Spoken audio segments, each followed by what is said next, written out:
Hydroelectric power plant. In a hydroelectric power plant, electricity is produced from water.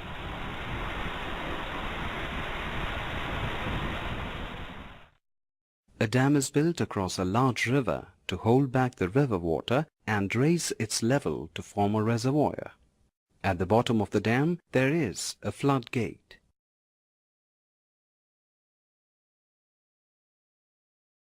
Water flows through the penstock and rotates the turbine.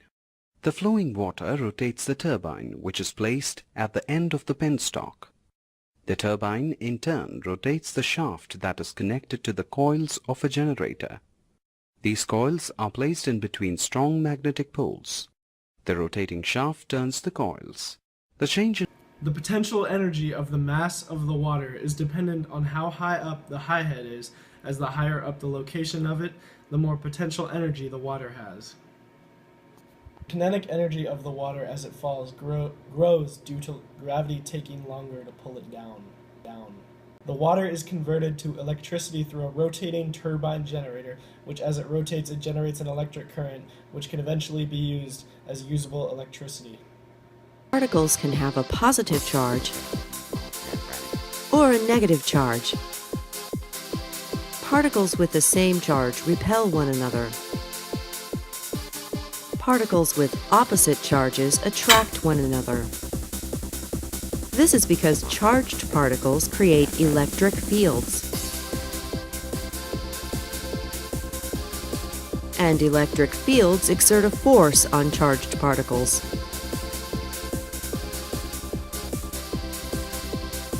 When there is an electric field between 2 points, we say that there is a voltage between them.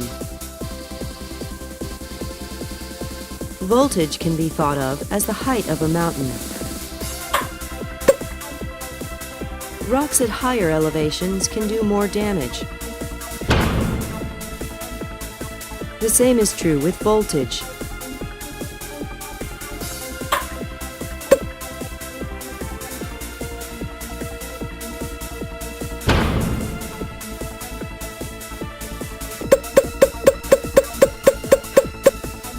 In a circuit, the charged particles flow through wires.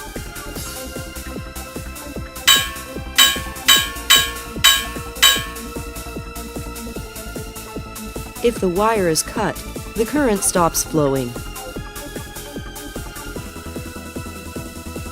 All wires have charged particles in them. A battery creates an electric field which pushes the charged particles along.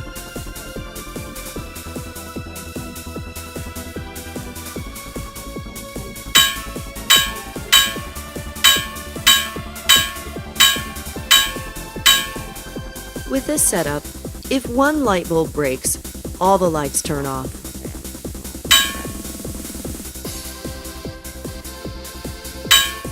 With this setup, if one light bulb breaks, the other lights stay on. More batteries will give more voltage. This will cause more current to flow, and the lights will be brighter. All charged particles create electric fields. However, only moving charged particles create magnetic fields.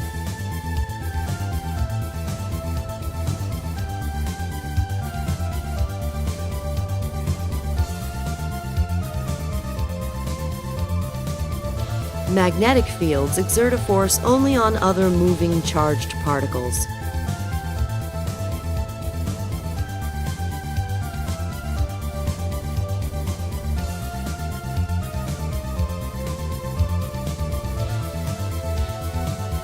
A charged particle moving in a loop creates a magnetic field that looks like this.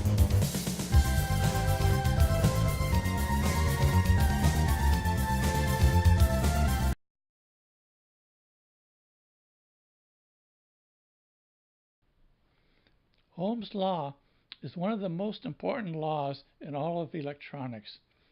It relates current, voltage, and resistance.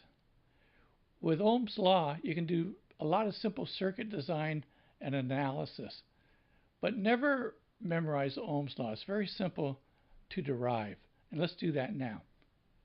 Let's take a battery that has a voltage V, and we'll connect the plus terminal to a resistor,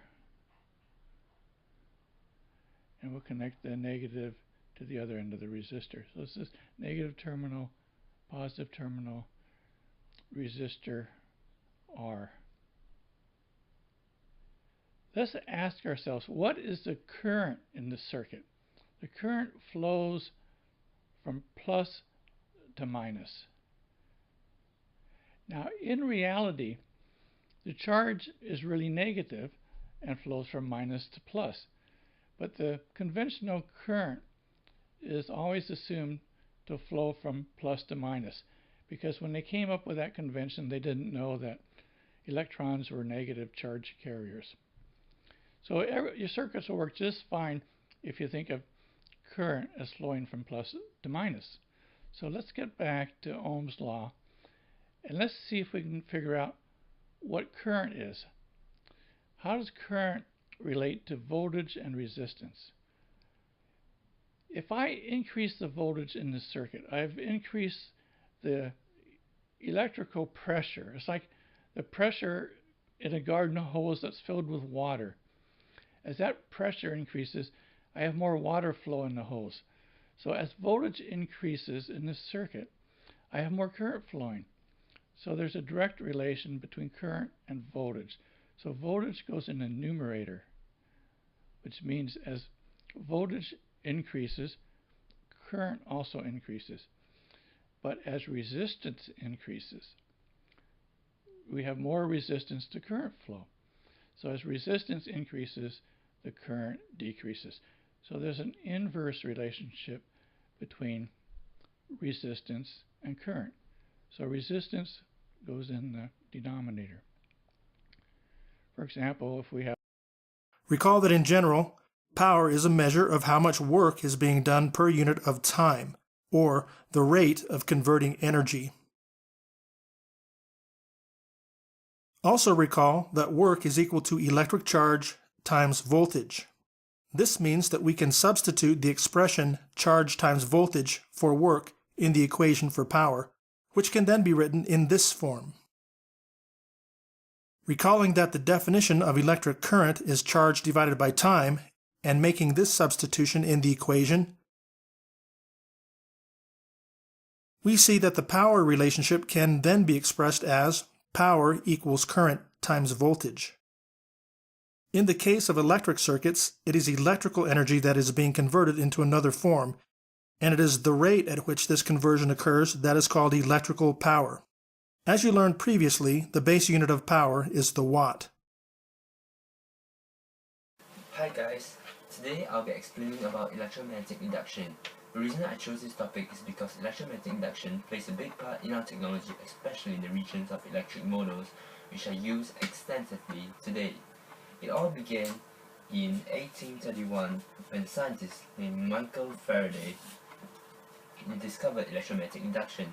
He then proposed Faraday's law, which states that when the magnetic flux linkage in a circuit changes, an electromotive force is induced in the current.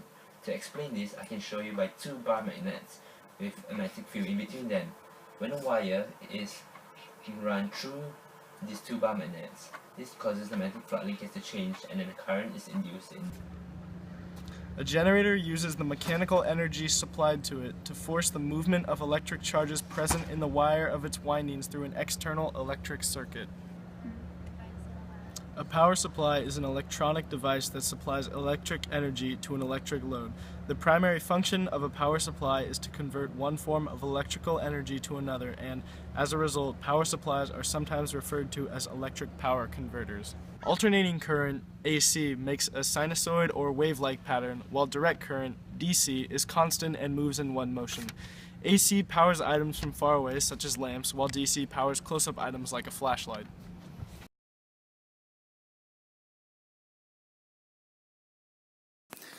We glued magnets to a CD and strung wiring around each one. We then cut the end off a plastic carton and put a propeller in the middle.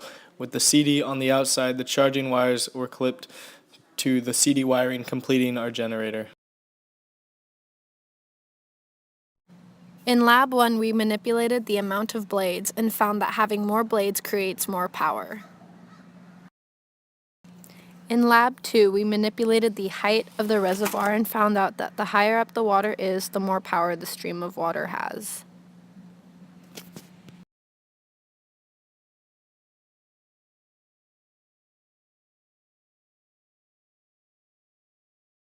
In Lab 3, we found that the increased amount of wire wraps there are, the more power is produced. We followed this conclusion throughout our lab and it proved correct.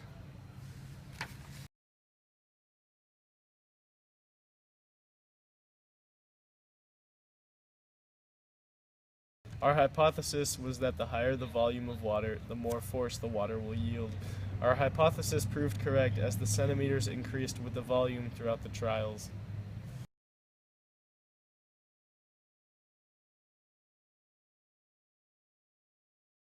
In Lab 5, it was decided that the double 8 blades worked the best because there was more surface area for them to interact with.